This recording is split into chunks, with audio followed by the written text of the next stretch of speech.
A Secretaria Municipal de Cultura e Economia Criativa da cidade de São Paulo e a Núclea apresentam Letras Pretas. Sejam todos, todas e todos muito bem-vindos ao nosso Letras Pretas, o programa que mergulha na literatura produzida por autores da comunidade negra, através do olhar, da escuta e da escrita de quem a constrói. Eu sou Max, apresentador, e hoje, Paloma Santos comigo. Salve, salve, simpatia. Max, agora você entregou que você conhece mineiro, viu? Porque quando a convidada ou o convidado é bom, a gente fala que trem bom. E é um privilégio estar nessa roda dividindo histórias, ideias e palavras. Hoje, o nosso episódio é sobre o livro Presente Histórico. E quem nos acompanha nessa conversa é essa pessoa linda, preta, responsável pela obra, Thalita Azevedo. Querida, muito obrigada pela presença. Tudo bem com você? Melhor agora, né, Paloma? Depois dessa apresentação maravilhosa, eu quero todo dia acordar ouvindo essa apresentação assim, alto astral, gente. Paloma, é um prazer estar aqui com você, Max. Muito feliz também desse espaço. Acho que a gente vai embarcar em mais uma viagem juntos aí, hein, pelo jeito. E nessa viagem junto eu vou trazer o comandante, o cara que pilota a nave. Fala com a gente, Juca Guimarães. Salve, salve, Max! Olá, Paloma! Estamos hoje com um livro que é um presente, é uma viagem, é uma aventura pré-histórico. É um livro de memórias, de viagens, autoconhecimento e principalmente de muita verdade, sinceridade. É um livro que expõe muito sobre a autora, Thalita Azevedo, que fez essa obra para contar um pouco da própria pesquisa que ela faz em relação à história da negritude brasileira, seus territórios. Eu queria que você começasse, Thalita, contando para a gente um pouco por que surgiu a ideia de fazer um livro de memórias e viagens. Juca, um prazer falar com você também, admiro demais seu trabalho.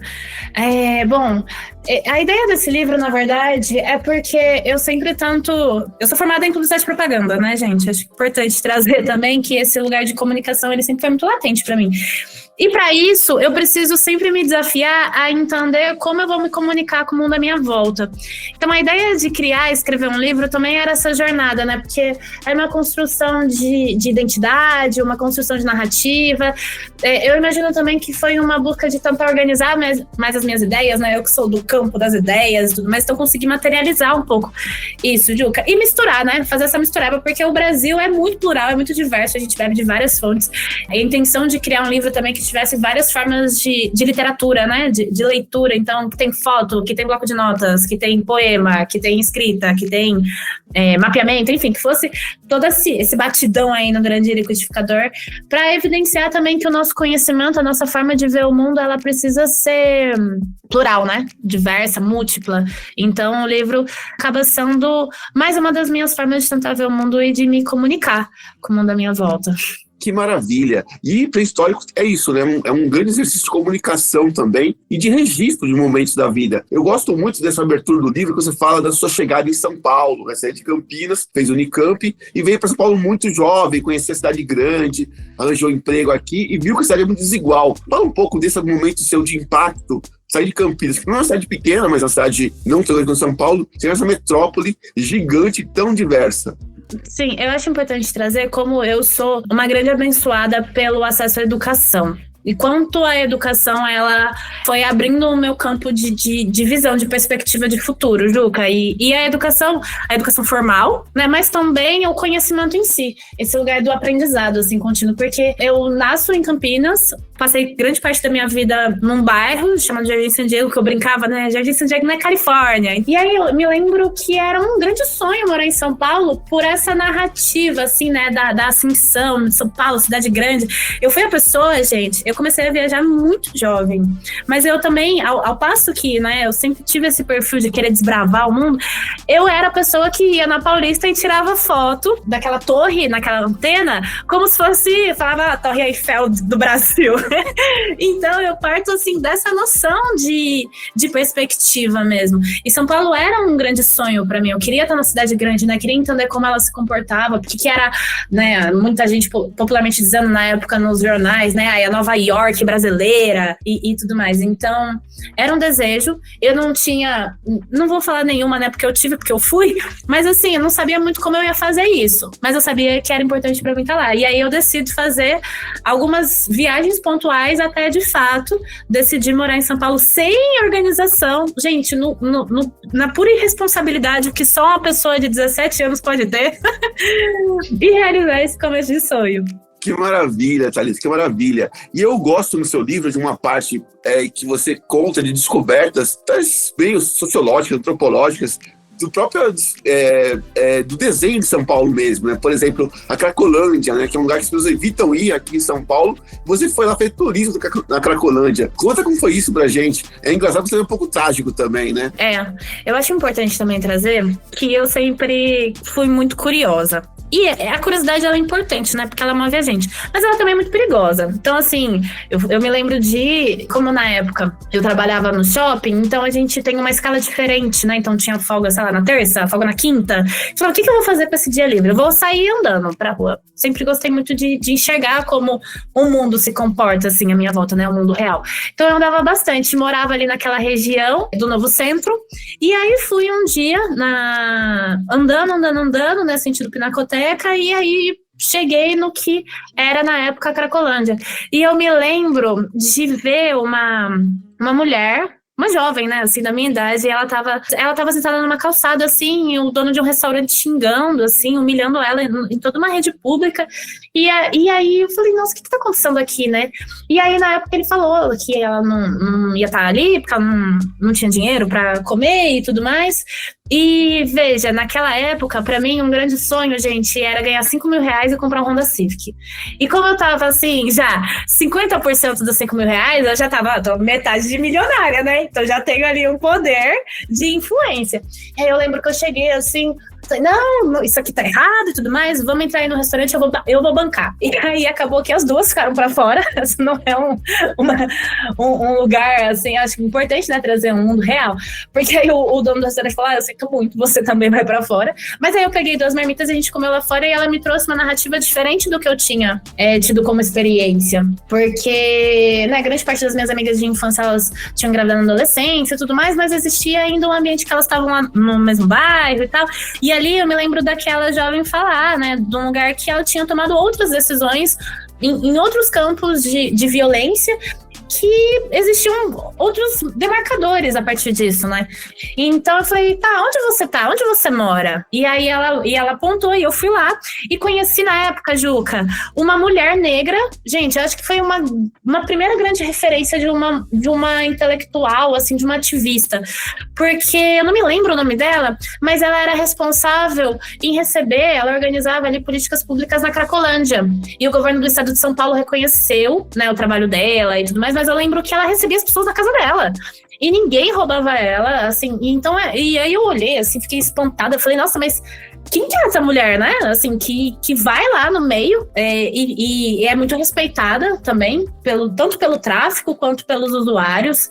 E aí eu voltei de lá, eu fui furtada, eu lembro que levaram um óculos meu, mas eu voltei meio assustada, assim, que mundo é esse, né? Que as pessoas se parecem comigo, tomaram outras decisões, mas existe uma mulher ali desafiando o próprio Estado, o próprio tráfico, e ainda de uma outra frente também, né? Como que essa mulher consegue fazer, assim, dar conta de tudo isso, Juca? Então eu saí meio, assim, até um pouco zonza, porque eram muitas informações com muito movimento. E aí, nesse momento, eu decido que eu quero fazer um ativismo, uma comunicação que contribua para as pessoas. Porque eu falei, olha, se eu consigo entrar e sair desse espaço, eu preciso dar um jeito de movimentar, né? A partir dessa interferência, o que eu vou fazer com as minhas habilidades, com as minhas competências. E aí eu decido, na época, inclusive, querer prestar jornalismo na faculdade.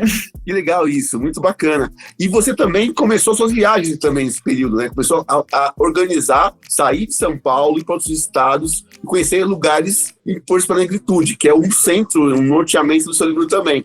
Como foi a escolha dos lugares históricos que você fez para conhecer, contar esse território no seu livro? Eu sempre tive uma dificuldade muito latente de absorver uma verdade só. Então, de alguém me contar, olha, isso acontece assim, por isso e por isso.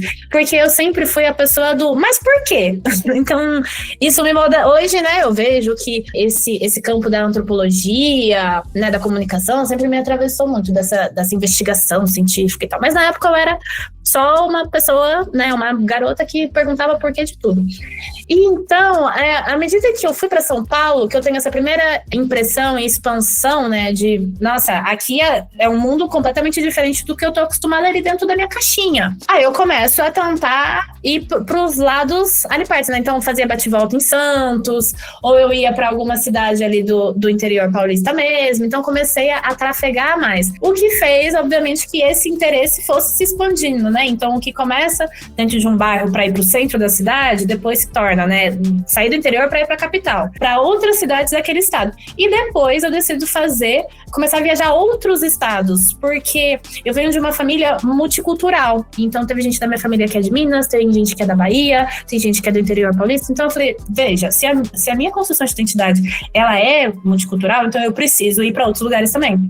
E aí começo a fazer essas viagens de começar a entender também como que é o Brasil para essas pessoas, né, além do meu. A viagem que eu começo a abordar no livro, né, a primeira é para Guaxupé, que é para Minas Gerais, sul de Minas Gerais. E aí depois, morando no Rio de Janeiro, então eu decido fazer jornalismo, vou para a área de comunicações sociais aplicadas e vou para a área de tecnologia e moro no Rio de Janeiro.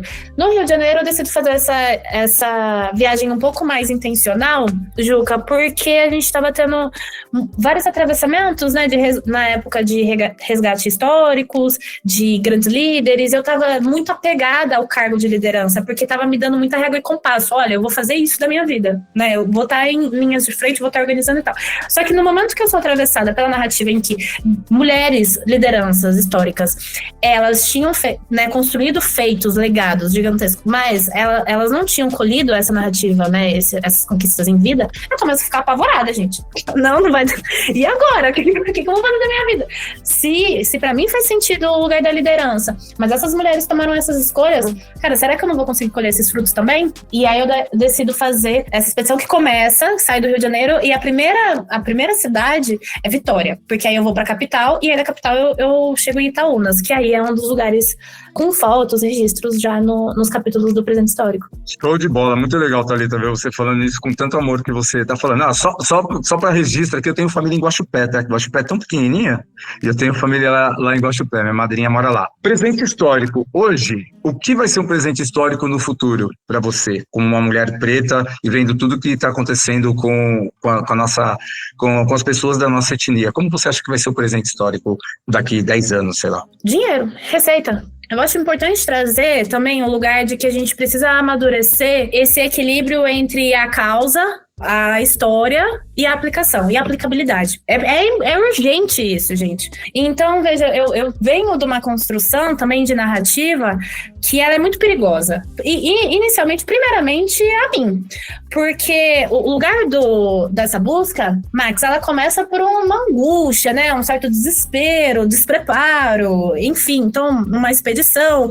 Eu me lembro que quando começou algumas notícias me chamando de mochileira, eu falei, nossa, mas não é isso também? Porque eu acho que eu também não vou conseguir configurar a complexidade que um trabalho como esse precisa ter no campo da ciência, né? Então a gente começar a construir robustez intelectual. E aí depois disso eu tenho também a vivência, a experiência de conviver com o meu avô que teve demência, então eu também fico num lugar muito de dor, e é muito perigoso o lugar de dor, porque ele aprisiona a gente. Então hoje eu vejo o presente histórico agora muito mais maduro, tanto a criatura quanto a criação.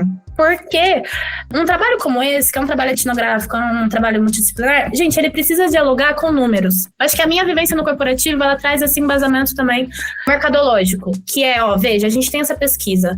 Desigualdade no Brasil, gente, todo mundo já sabe que isso existe. O que a gente vai fazer? Então, assim, eu não me acoberto no lugar de salvadora. Olha, gente, eu tenho a resposta para todas as soluções. Mas eu acho que é urgente que as pesquisas científicas, elas atravessem diretamente o ambiente de negócios. Para a gente ter negócios mais fomentados à realidade do Brasil e que a gente tenha pesquisas com mais aplicabilidade. Então, eu quero muito que o presente histórico daqui a 10 anos, ele é parte de um instituto profissionalizante, que a gente tenha uma entrada no mercado de trabalho, principalmente na área de tecnologia, mais interessada, né, com mais intencionalidade, mas que a gente tenha um conhecimento científico afrodiaspórico, né, que são as práticas de ervas, rituais, até pela construção de identidade e autoestima que o nosso povo, que a gente, né, eu preciso ter. Eu acho que eu vou falar também em primeira pessoa, porque é importante, mas que eu preciso ter também. Então, o futuro do presente histórico é sair do histórico e avançar para novas possibilidades, sabe? Eu vejo esse trabalho agora dialogando diretamente com métricas como os ODS da ONU, com métricas de negócio, né? Eu quis direcionar minha carreira também para esse ambiente de tecnologia, olhando justamente para isso, né? Até uma função um pouco diplomática, Max, mas que a gente tenha a aplicabilidade do estudo. Thalita, eu tô aqui encantada com a sua trajetória. Você trouxe uma palavra que me impactou muito. Mas antes de eu formular a pergunta, eu tenho um recadinho. Para você que está chegando agora, esse é o Letras Pretas e hoje nós estamos conversando com a autora Thalita Azevedo sobre seu livro Presente Histórico. Você estava comentando com o Max, né, sobre o que você vê para o futuro deste seu livro, do presente, como você enxerga o seu livro médio a longo prazo. E aí, juntando com uma fala sua que me impactou muito durante o nosso papo, foi que você quis bancar a comida de 2 pessoas num restaurante, que a pessoa fez uma leitura social de que elas não teriam grana e acabou que nem você foi incluída nesse contexto. E aí tem uma frase muito interessante de um seriado americano justamente sobre pretos que tem um selo de música. Eu não vou lembrar agora o nome dessa série, mas foi uma série que fez muito sucesso e uma frase me marcou muito. Eles vão respeitar o seu dinheiro, mas eles não vão respeitar a sua cor. Você acha que tem um pouco a ver com essa construção que você está trazendo pra gente, de que a gente tem que fazer essa transposição e, eventualmente, ter o poder da grana pra gente editar e seguir criando referência? Fundamental, Paloma, porque eu passei um tempo também, e eu trago isso com muita vulnerabilidade, eu passei um tempo negando muito esse lugar. De fato algum, gente.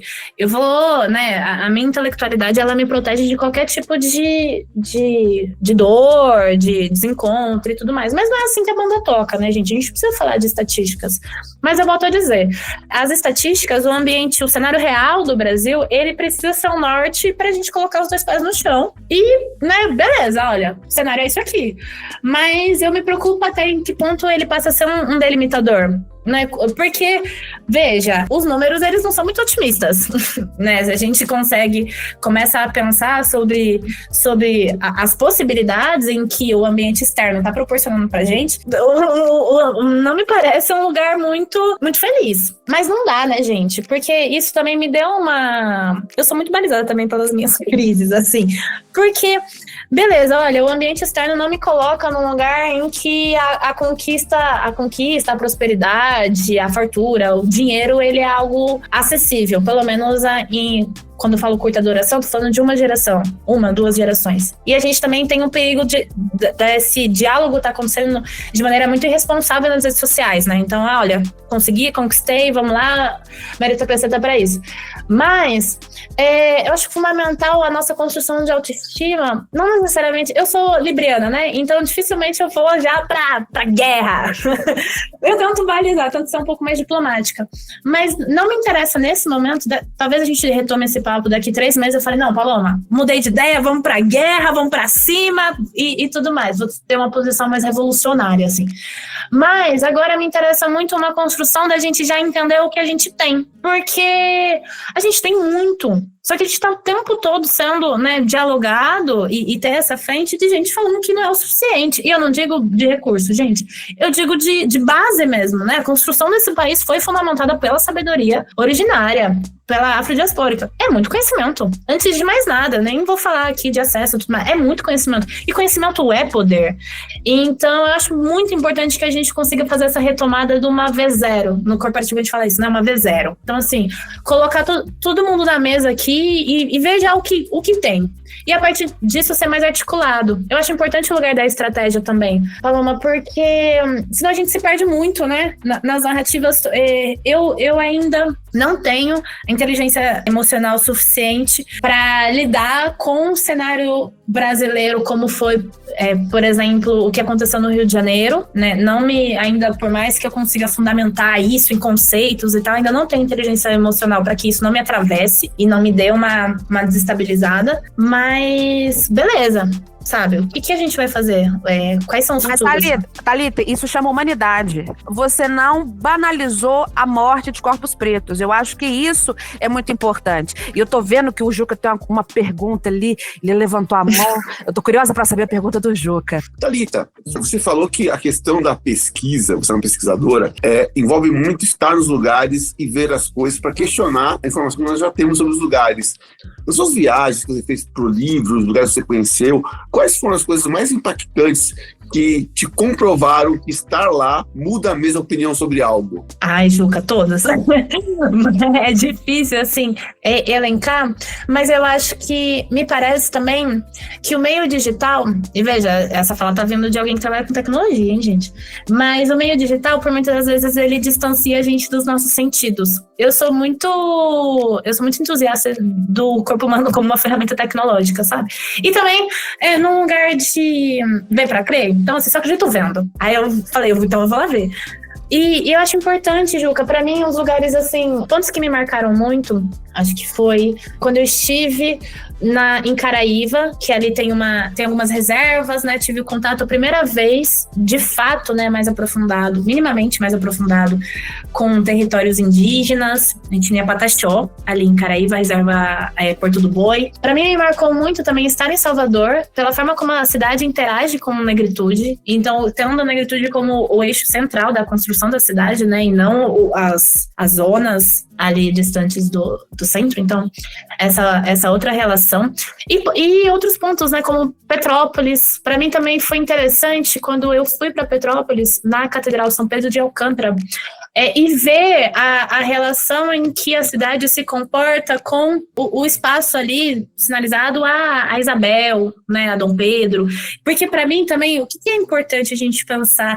Tudo que a gente aprende na escola me parece ser um lugar muito distante, né? Então, assim, lá em Portugal, lá e tudo mais. Então, pisar nesses lugares estão aqui na sua esquina. Sabe? Às vezes, né, esse lugar de apagamento histórico, às vezes causa um distanciamento das pessoas, né? Já me causou também, não, é uma coisa muito distante, é um lugar, às vezes, até meio fantasioso. Mas o centro da sua cidade talvez vai ter uma relação de apagamento histórico, ou o seu próprio bairro, né, que você ainda nem sabe. Então, esses territórios, eu acho que eu elenquei os 13 que realmente mais me atravessaram, né? São dezenas. Mas eles me assustaram muito, Juca, no lugar de como o território se comportava, a narrativa, qual era o idioma que as pessoas conversavam entre si, sabe? Tem também Miguel Pereira, né, que é a região serrana lá do Rio, que é uma antiga uma região quilombola, bem tradicional, mas que hoje em dia sofre muito com essa ausência de recursos, de modernidade. Como que é isso? Você vê esses territórios que, como você fala, de um lado é muito valorizado Petrópolis, mas esquecem muito de Miguel Pereira, por exemplo. Sim, Miguel Pereira para mim foi um choque também. O próprio Macaé não está sinalizado, mas eu fui ali na Arraial do Sana, que é próximo, mas Miguel Pereira para mim a surpresa era entender o território não só de apagamento, mas de abandono. Então, né, porque tem algumas fotos, né, alguns registros de espaços, de casas e tudo mais, e a gente não só deixar de revitalizar isso, Juca, mas de fato construir, né, um lugar. Eu sei que a gente está falando do livro do presente histórico, mas é importante dizer que a construção sempre é múltipla, né? E eu lembro que eu li um livro organizado pela Mônica Sanches, e também em parceria com o Instituto Pretos Novos no Rio, que eles falam em um capítulo, isso me marcou tanto, Juca, que eles falavam sobre, não é exatamente esse termo, vou usar um termo que eu trago aqui, que é violência espiritual, que é esse lugar, como é muito importante, principalmente, né, na tradição africana como um todo, mas pensando, né, iorubás, bantus, esse cuidado com as almas. E o quanto que a violência, né, histórica anula também esse lugar de passagem, esse direito de passagem das pessoas. Então isso me marcou muito em Miguel Pereira, não só pelo apagamento histórico, pelo abandono, mas também pela ausência do sítio arqueológico ou desse memorial das pessoas que tiveram ali. A gente tem um fomento, né, de memoriais, mas assim, um lugar tão emblemático, né, uma mata, a região quilombola ali é uma mata. Então por que não discutir isso também? E Thalita, eu queria saber de ti, porque uma mulher praticamente mochileira, eu acredito que você tenha muitas referências. Quem são as pessoas, eu falei mochileira já brincando, quem são as suas grandes referências? Quais são as suas grandes referências? Todo mundo me interessa, Max, eu sei que é isso é uma causa, assim, também, porque eu falo, gente, tudo me interessa, todo mundo me interessa, e eu acho que de diferentes formatos. Então eu aprendi muito com a tia Elisa de Categeró, ali do Bexiga, em São Paulo, né, das práticas de benzimento. Aprendi com a mãe Celina de Xangô, que é uma mãe de santo que está olhando de maneira muito política para o Cais do Valongo, o maior porto de entrada de pessoas escravizadas da América. Mas aprendi também muito com colegas de trabalho, líderes que foram minhas mentoras nesse ambiente corporativo, né? Mayara Cristine, Luara Canobre, Nayara Escobar. Tive muitas referências também de sabedoria na minha família. Sempre olhei muito para o lugar de viagem, né? De viajante, principalmente do meu avô, Rosalino, baiano, que era essa pessoa que viajava muito a trabalho também, que me traz também muito esse norte, assim, que eu falo, nossa, gente, então será que ele se sentia assim, né? Esse lugar, assim, de aproximação. Eu tenho referências grandes no cenário da musicalidade, né? O que as mulheres estão fazendo pelo rap agora brasileiro, mas também o que as mulheres fizeram pelo rap da outra geração, como Eliane Dias, que é uma grande referência para mim. Também empresária da Bugnaip, né? Que assessorou o Racionais e agora assessora a Duquesa. Então, assim, tenho grandes referências intelectuais, como a Carla Cotirene, a Sueli Carneiro, a Djamila Ribeiro, nessa construção de comunicação, a Paula Carvalho, a Cláudia. Então, veja, muito me interessa, porque acho que pessoas são uma grande fonte de dados, né? De informações, de interações. Então, o mundo como um todo, assim, o Brasil como um todo, ele sempre me ensina muito. Muito bom, muito bom. Muito engraçado, né? Até dividir isso com o Juca e com a Paloma, pra você saber, Thalita, toda vez que a gente faz uma pergunta desse tipo aqui, Sueli Carneiro é citada. É incrível, porque eu a conheço, é uma mulher gigantesca, é um ser humano de outro planeta. Graças a Deus, nós estamos no mesmo plano e no mesmo tempo de existência de Sueli Carneiro. Em cima disso, nós vamos agora para um quadro nosso chamado Bate-Letra, Thalita. A gente faz uma pergunta, você responde de bate-pronto, pode ser? Vamos lá. Primeira pergunta. Defina seu livro em uma palavra. Descoberta. Defina-se em uma palavra. Movimento. Agora, qual é a conexão entre essas duas palavras e você pode discorrer à vontade? Movimento gera descoberta, né, gente? Eu acho que é quase uma função de segundo grau. Eu acho que a variável aqui vai ser o Brasil. Então, assim... não tem muito segredo. E Thalita, com dor no coração, porque é muito legal te ouvir falar, é muito legal as perguntas que o Juca te fez e a gente tem aprofundado no seu livro, mas nós estamos chegando ao final do nosso programa Letras Pretas. Muito obrigado pela sua generosidade de dividir sua escrita e também seus pensamentos de acordo com o que você escreveu. Eu que agradeço, Max. Uma honra, um privilégio. Se eu soubesse que eu ia conhecer vocês depois de lançar o livro, eu teria lançado antes, gente.